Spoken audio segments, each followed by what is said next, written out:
The screen door never closed all the way on Fridays. By 4 in the afternoon, the oil was already popping in the backyard, and by 5, the whole block smelled like cornmeal and cayenne and the particular sweetness of peanut oil that had been working all day.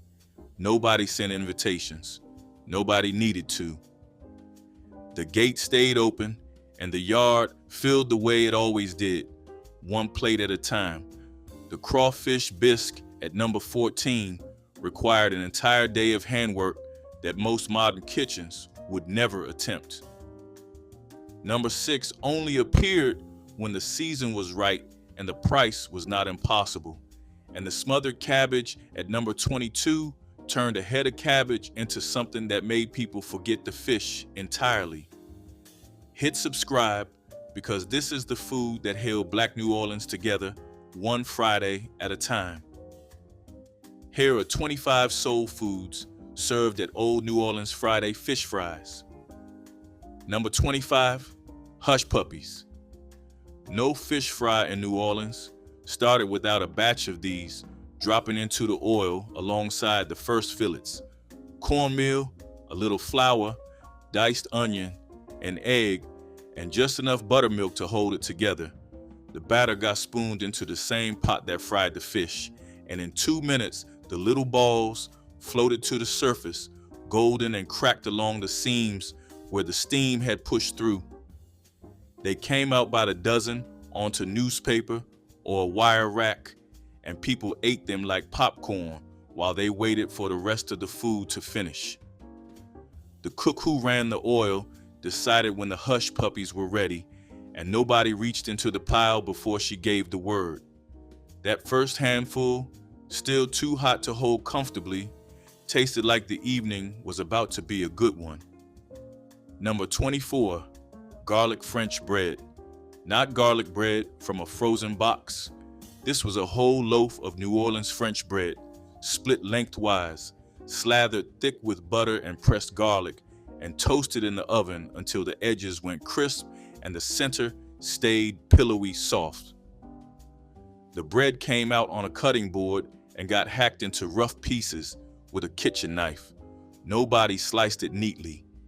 At a fish fry, it served the same purpose as cornbread, but carried the particular stamp of a city where French bread was baked fresh every morning and went stale by sundown. A piece of that bread, dragged through the juice of whatever was on the plate, was worth more than the fish itself to some people. The loaf never lasted long. By the time the second round of fish came out of the oil, the cutting board was empty and somebody was already asking who was going to toast another one. Number 23, stewed snap beans with salt meat. A pot of green beans cooked fast is a vegetable. A pot of green beans simmered for 2 hours with a chunk of salt pork is a meal. The beans broke down until they were olive-colored and silky, so tender they dissolved against the roof of the mouth, and the salt meat melted into the broth until every mouthful tasted like smoke and fat and garden soil after her rain. At a fish fry, the snap beans sat in a covered pot on a stove inside the house while everything fried happened outside in the yard. They were the quiet dish, the one nobody bragged about but everybody reached for when the plate needed something green and slow and honest. Number 22, fried okra. The pods had to be small, no longer than a finger, sliced into rounds and tossed in seasoned cornmeal while the cast iron skillet heated up.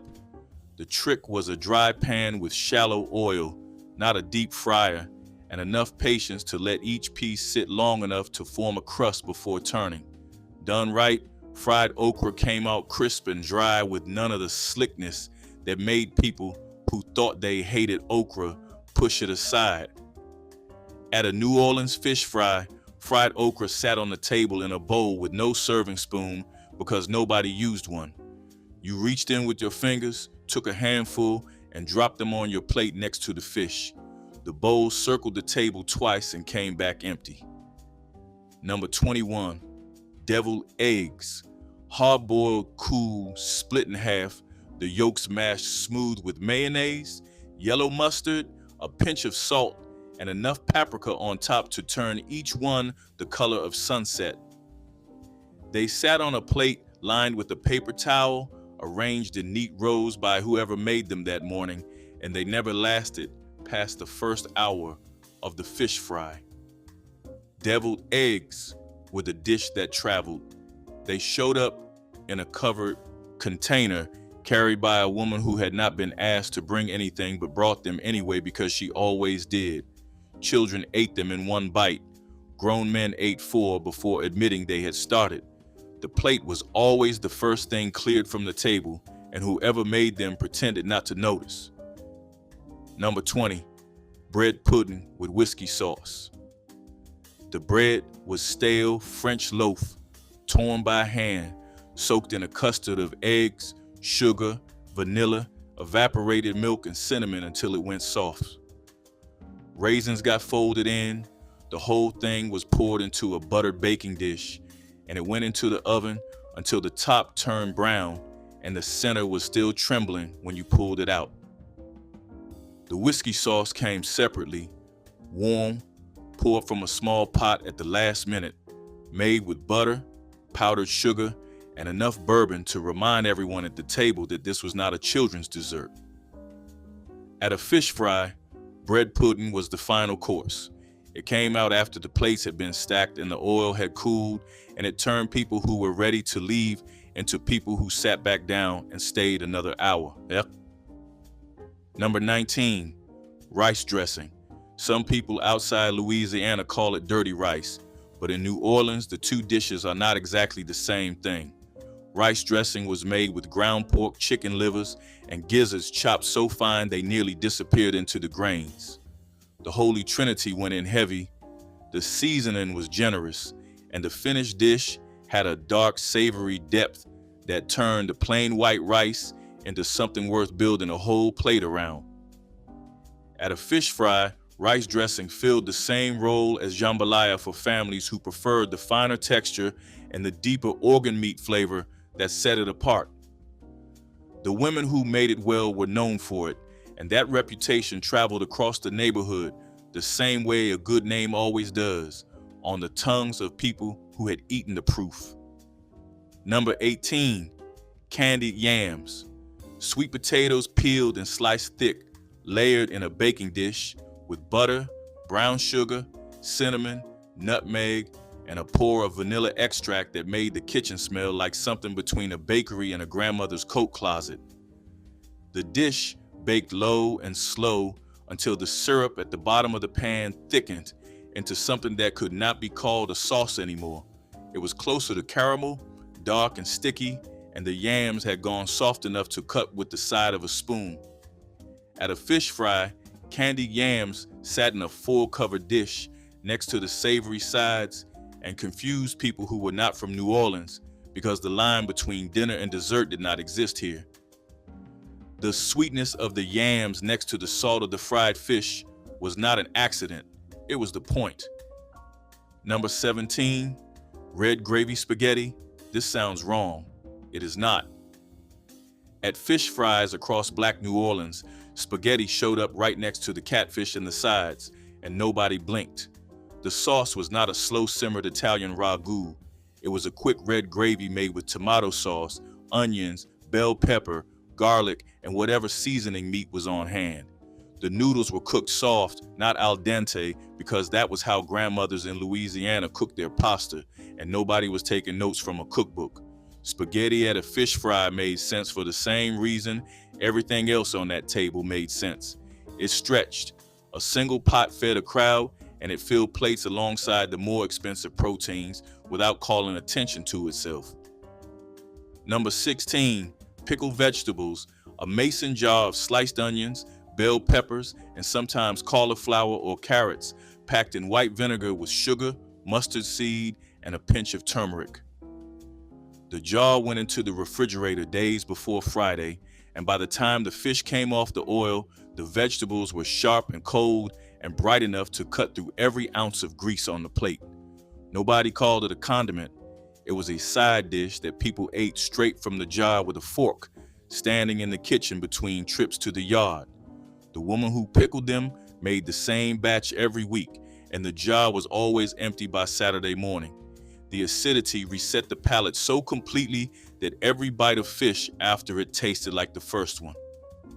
Number 15, Court-bouillon. Outsiders heard the name and thought of the French poaching liquid.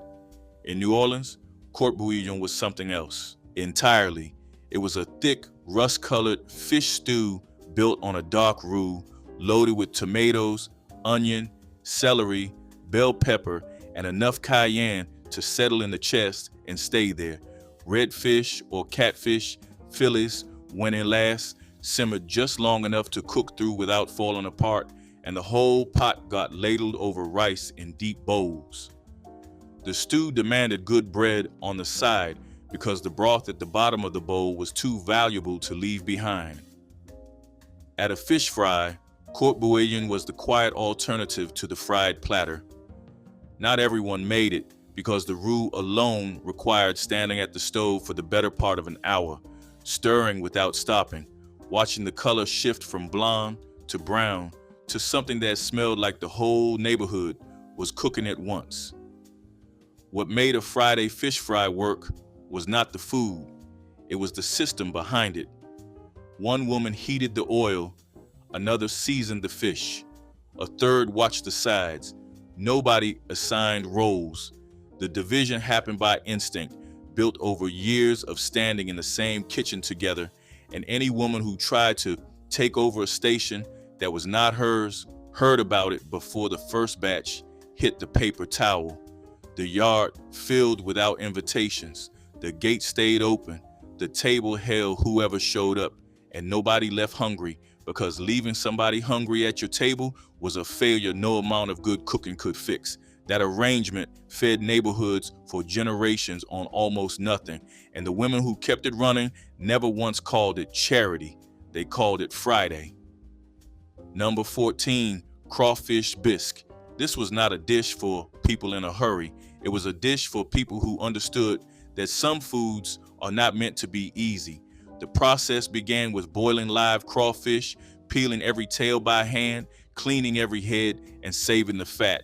The cleaned heads were stuffed one at a time with a mixture of the tail meat, breadcrumbs, onion, celery, bell pepper, garlic, and enough seasoning to make each little shell a meal on its own. Sometimes a family stuffed dozens. Sometimes, for a large fish fry, they stuffed over 100. The stuffed heads went into a bisque built on a dark roux, and the pot simmered until the kitchen filled with a smell that people described in different ways, but always recognized. Some said it smelled like the bayou on a good morning. Others just called it home. This dish took most of a day.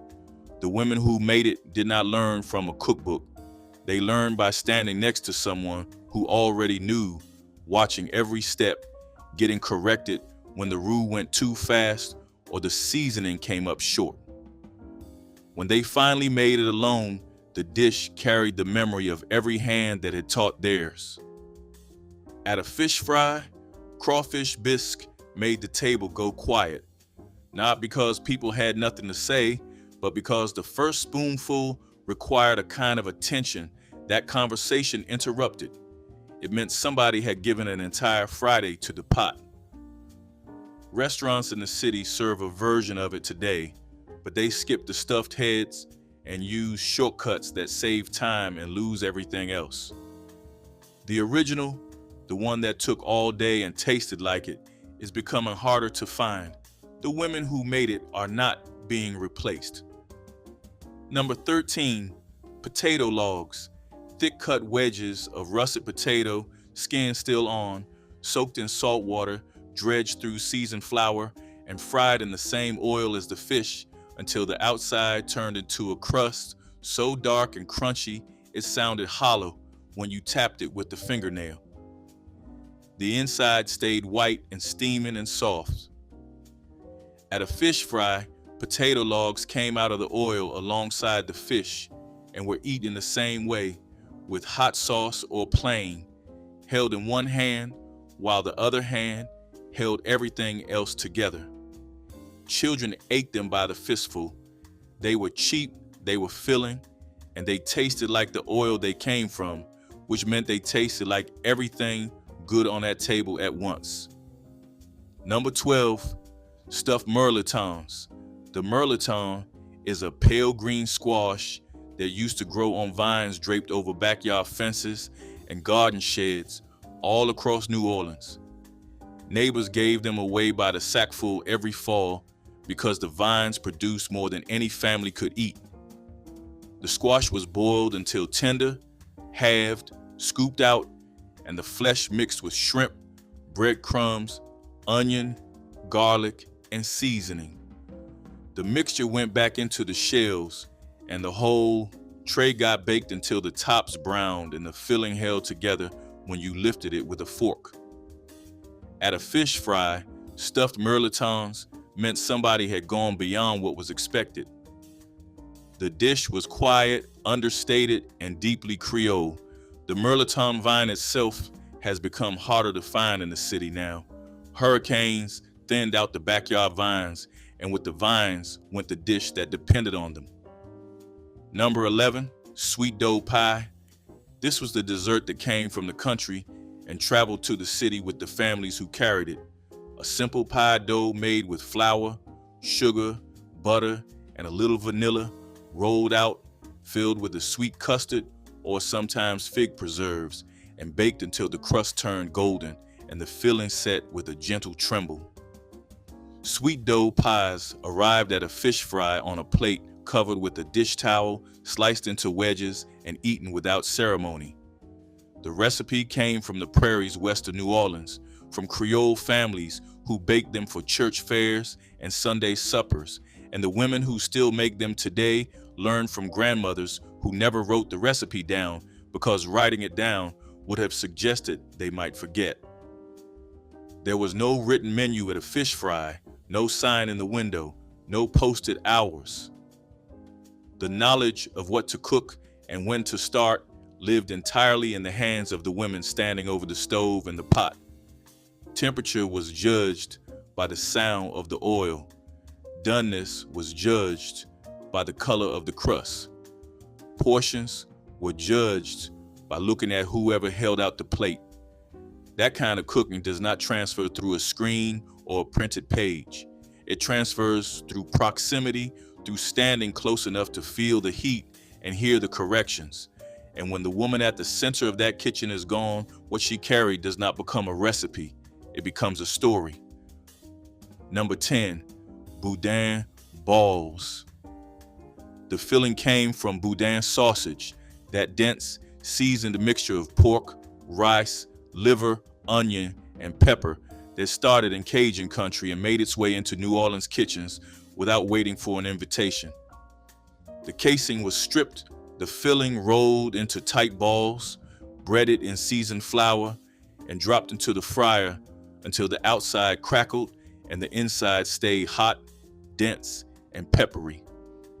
At a fish fry, Boudin balls appeared when somebody in the family had roots west of the Atchafalaya Basin or had driven out to a country meat market earlier that week. They were eaten in 2 bites and the tray never came back with anything on it.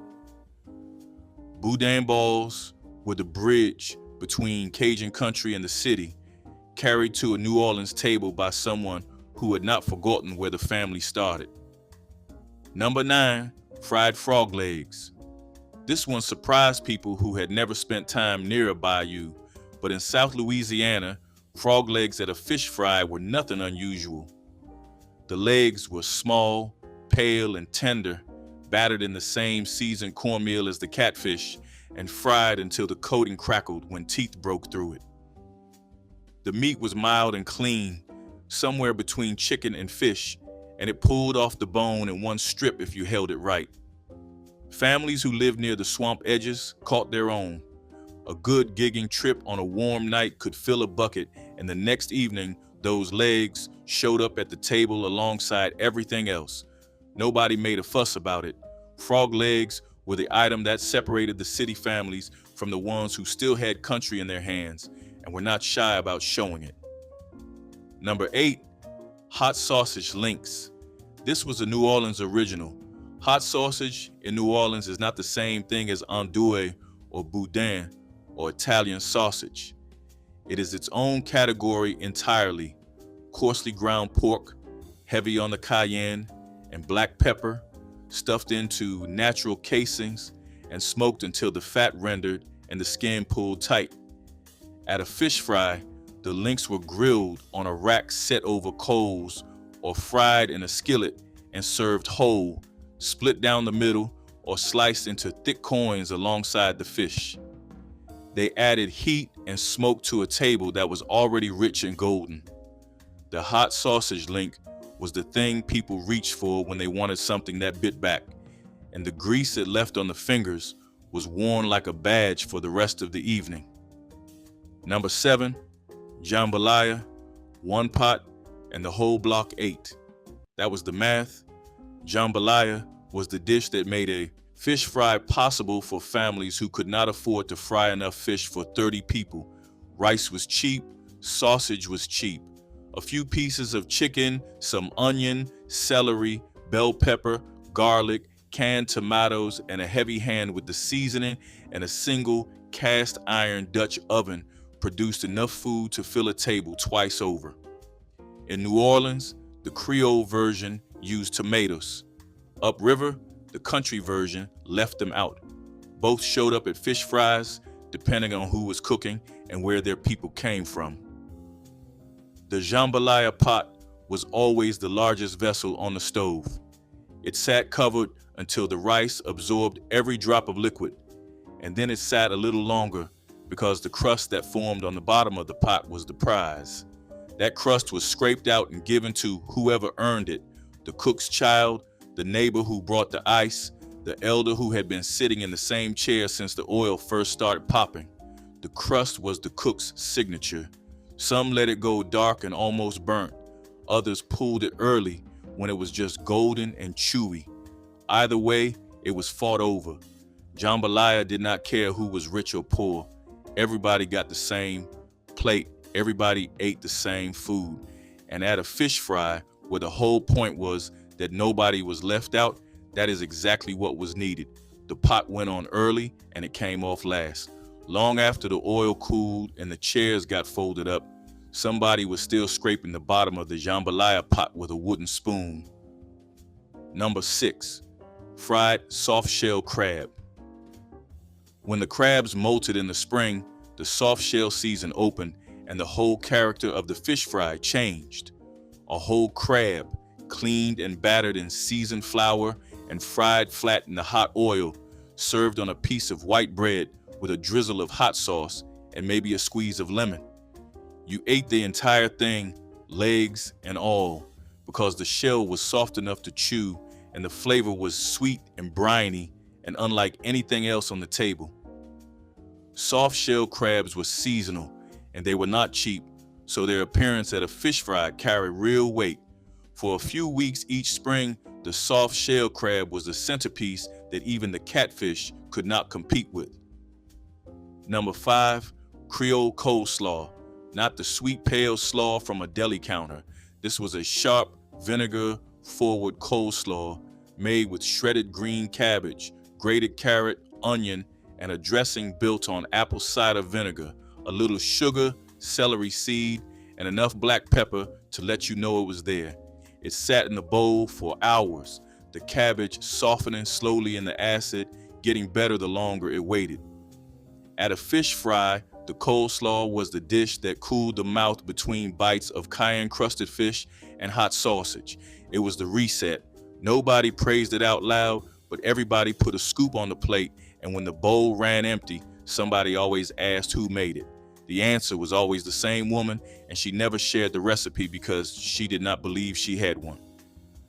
The fish fry was never about the food alone. It was about the fact that somebody opened the gate and did not close it until the last plate was washed. The women who ran these gatherings fed people they had known for decades and strangers who wandered in from the next block. The cost was carried quietly. The labor was divided without discussion. And the result was a table that held more than any restaurant could replicate, because what made it work was not the recipe. It was the agreement that nobody eats alone on a Friday. Number 4, seafood gumbo. Every family had a version, and every version started the same way, with a roux, flour and oil stirred in a heavy pot over low heat until it turned the color of dark chocolate and smelled like roasted nuts. The roux was the foundation, and getting it right required standing at the stove without stopping, because 30 seconds of neglect turned a perfect roux into a burned one, and a burned roux went straight into the trash. Then came the holy trinity: onion, celery, bell pepper, then the seafood, shrimp, crab, sometimes oysters, whatever was fresh and affordable that week. Okra or file powder thickened the broth. At a fish fry, a pot of gumbo was the centerpiece that held everything else together. It was the dish people returned to after the fried food settled heavy. Somebody always asked for a bowl to carry home, and the cook always said yes. Time equals 1 second / greater than number 3. Fried shrimp. Fresh off the boats at the lakefront or the river, Gulf shrimp were a luxury that somehow stayed affordable in New Orleans longer than almost anywhere else along the coast. At a fish fry, the shrimp were butterflied, battered in seasoned flour or cornmeal, and fried until the tails curled tight and the coating turned golden and crackled at the first bite. They were eaten hot, straight off the paper towel, dipped in nothing at all, or in a homemade cocktail sauce with enough horseradish to clear the sinuses. The Gulf Coast shrimp industry has changed in the years since. Imported shrimp dominate the market today, and the price of local Gulf shrimp has climbed steadily. The shrimp that used to be a fish fry staple is becoming the expensive option, and that shift is one more quiet loss in a long list of them. Number 2, fried garfish. The garfish was the fish that serious cooks respected and everybody else ignored. Long, bony, armored in diamond-shaped scales that required 10 snips or a hatchet to get through, the gar was not a fish for the impatient, but the meat inside was white, firm, and sweet, closer in texture to lobster than to catfish, and the people who knew how to clean one turned it into something that made the whole table stop talking. The fillets were cut into strips, seasoned, battered, and fried until golden. At a fish fry in the 7th Ward or across the Industrial Canal, fried garfish meant somebody in the family still fished the old way, still knew the water, and still carried the patience to wrestle a fish that most modern cooks refuse to touch. Number 1, sweet potato pie, not pumpkin, never pumpkin. Sweet potato pie was the dessert that closed the evening, cut into wide slices from a pie plate that had been in the family longer than some of the people eating from it. The filling was roasted sweet potato, mashed smooth with butter, sugar, cinnamon, nutmeg, vanilla, and a pour of evaporated milk, poured into a handmade crust and baked until the center set and the edges darkened to the color of an old penny. The pie sat on the counter all night, uncovered, and nobody cut it until the fish was gone and the table had been wiped down and the chairs had been pulled in closer. That was the rule. Sweet potato pie was not a side dish. It was the last word. The woman who baked it did not need a recipe because the recipe lived in her hands, in the way she tested the filling with the back of a spoon, in the way she knew the oven by sound. Every Friday fish fry in old New Orleans ended the same way.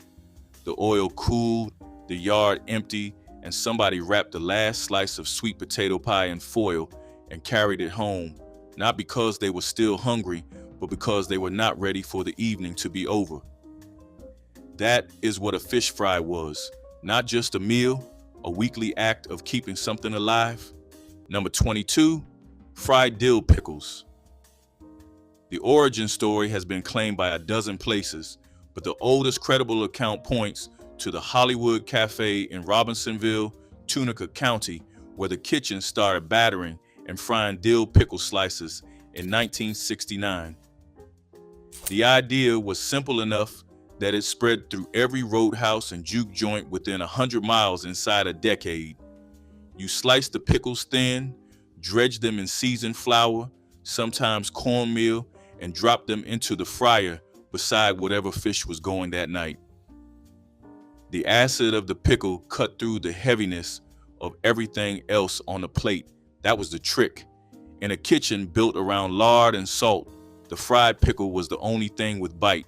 They cost almost nothing to make, and the cook lost nothing if they did not sell. Number 22, brains and eggs. Pork brains scrambled with eggs in a cast iron skillet. This was common across the rural Black South from Reconstruction through the 1970s. The brains came from the hog killing, soft and pale, soaked in salt water overnight, and then crumbled into beaten eggs the next morning or at supper time. The texture was creamy, almost custard-like, and the taste was mild enough that children ate it without knowing what it was. Most of them found out years later and wished they had not asked. The United States Department of Agriculture started issuing cholesterol warnings in the 1980s. A single serving of pork brains contained over 1,100% of the recommended daily intake. The dish did not survive that number. Rose brand canned pork brains stayed on store shelves in the Deep South into the 2000s, but hardly anybody was buying them. Number 30, corn pudding. Fresh corn cut straight off the cob was stirred into a batter of eggs, butter, sugar, and milk, poured into a baking dish, and baked until the top browned and the center set like custard. It was not quite a vegetable and not quite a dessert. The texture sat between the two, and nobody tried to classify it. Corn pudding held its place on 4th of July tables from the 1940s through the 1980s across the rural South, where July meant the corn was at its peak, and the women who made it knew by feel how much sugar the batch needed without measuring a single thing. Fresh sweet corn from the garden was what made the dish. The canned version that replaced it turned corn pudding into something flat and not worth heating up the oven. Number 24, mustard greens with smoked ham. Collards got the fame, but mustard greens were the cook's preference in the hill country joints east of the Delta. The leaves were sharper, almost peppery, and they cooked down faster, which mattered when you were feeding people between sets. A ham bone went into the pot before noon. By the time the first guitar player showed up, the greens had gone soft and the potlikker was dark enough to drink from a cup. Some cooks added a splash of vinegar at the end. Others dropped in a dried chili pepper for heat. The greens came on a plate next to cornbread, and nobody asked for a fork. You folded the cornbread, scooped, and ate. Number 25, fried bologna, not deli sliced bologna on a sandwich.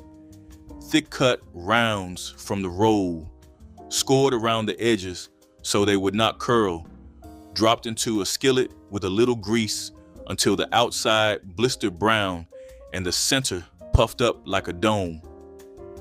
This was a Tuesday night supper in Black households from Memphis to Mobile through the 1960s and 1970s.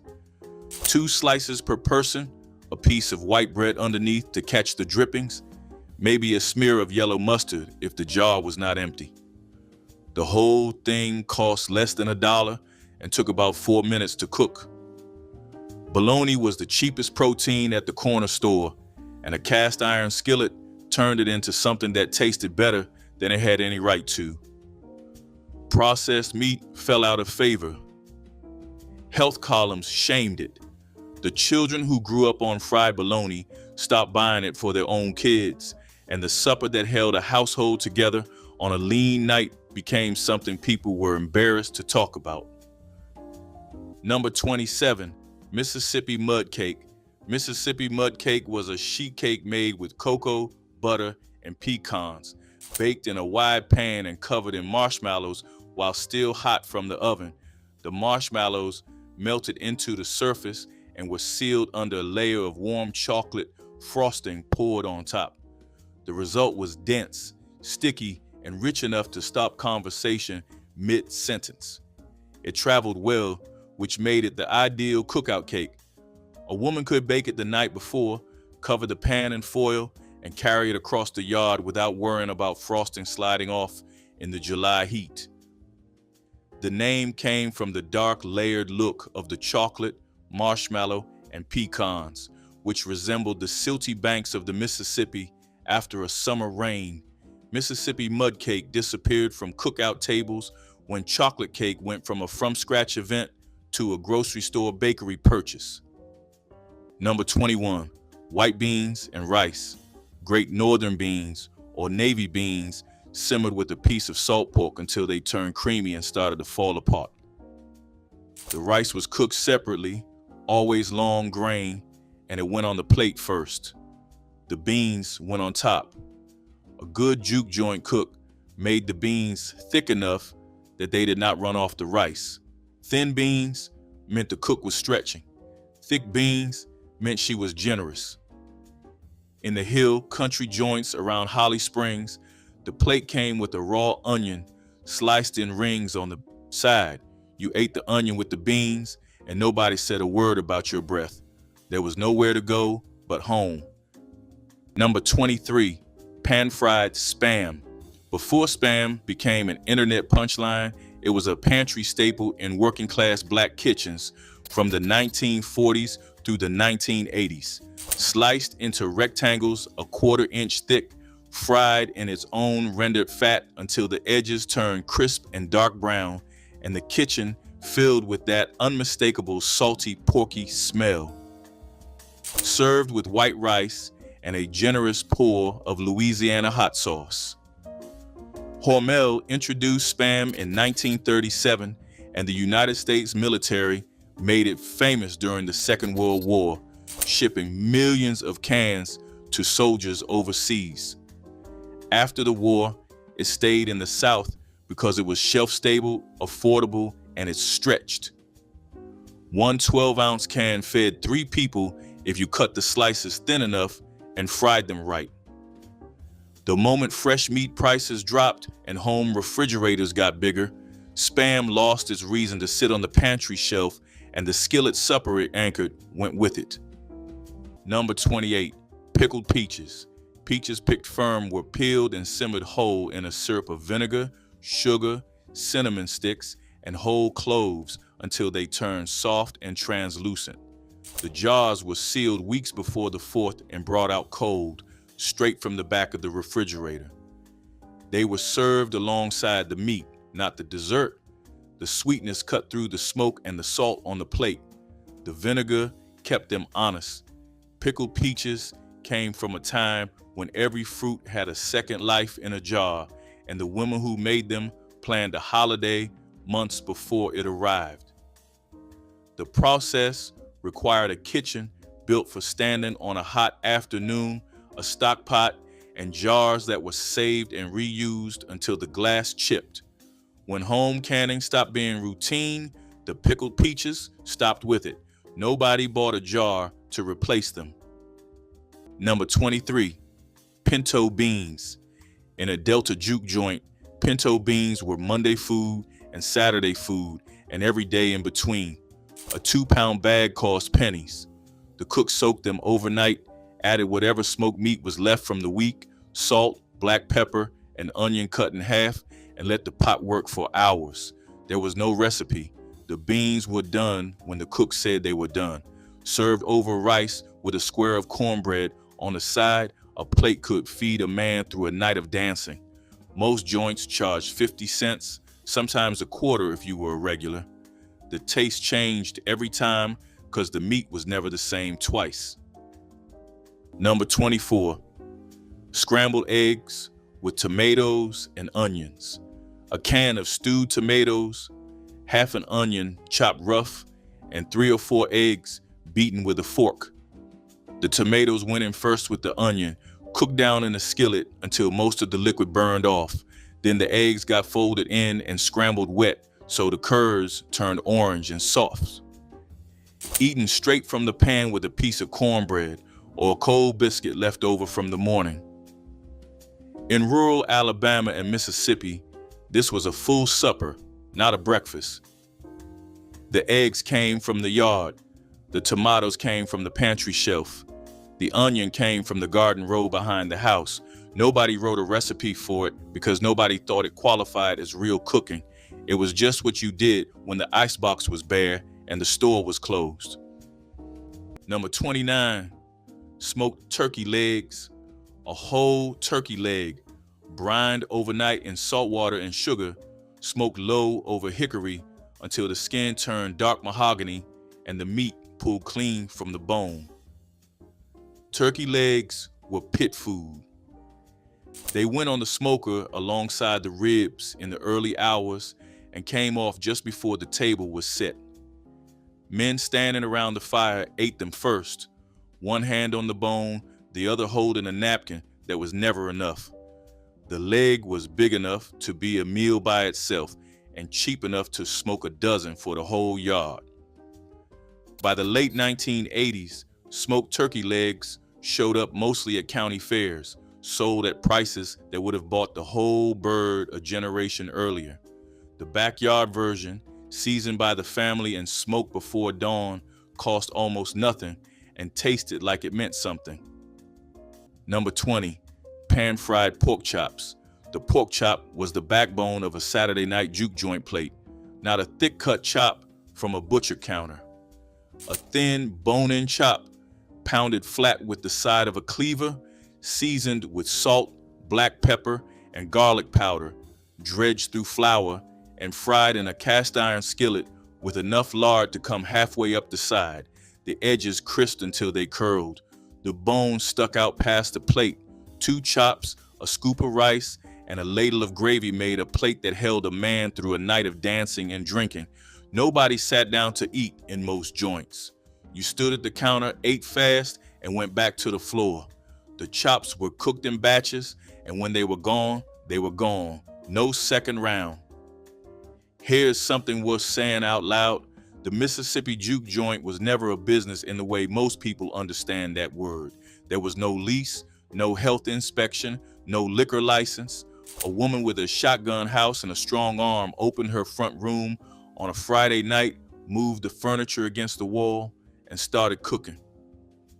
The music came because the food came first. Robert Johnson did not play juke joints because they had stages. He played them because someone was frying fish in the back and people gathered where the food was. The building was secondary. The cook was primary. Every dish on this list exists because a woman decided her kitchen was big enough to feed a crowd, and nobody from any government office ever told her she could or could not do it. That was the economy of the Delta, invisible, untaxed, and alive every Saturday night. Number 21, hoe cake. Not a fancy cornbread, a flat cake of cornmeal, water, and a pinch of salt, fried in lard on a hot skillet until the bottom turned golden brown and the top set firm enough to flip. The name came from field workers who cooked them on the flat blade of a garden hoe held over an open fire. By the 1950s, the hoe was gone, but the name stuck in black communities from the Carolinas to East Texas. Hoe cakes were supper when there was nothing else in the house. 2 or 3 of them stacked on a plate with a ladle of Potlikker from whatever greens had been cooked earlier that week. They cost almost nothing to make. A bag of cornmeal lasted weeks, and the lard was rendered at home. The technique was simple enough that children learned it young. Jiffy cornbread mix and store-bought dinner rolls pushed them out by the time the 1980s arrived, and the word hoe cake itself started to sound old-fashioned. 25 dishes from 1 yard, 1 pot of oil, and a neighborhood that did not wait for permission to feed itself. Some of these recipes still travel with the families who carried them out of New Orleans. Some are fading because the hands that held them are getting fewer. Make the crawfish, bisque, shape the hot water cornbread. Fry the garfish if you can find somebody who still knows how to clean one. These dishes deserve to exist outside of memory. Drop the one your family served in the comments, the one that takes you back to hot oil on a Friday evening and a yard full of people who never needed an invitation.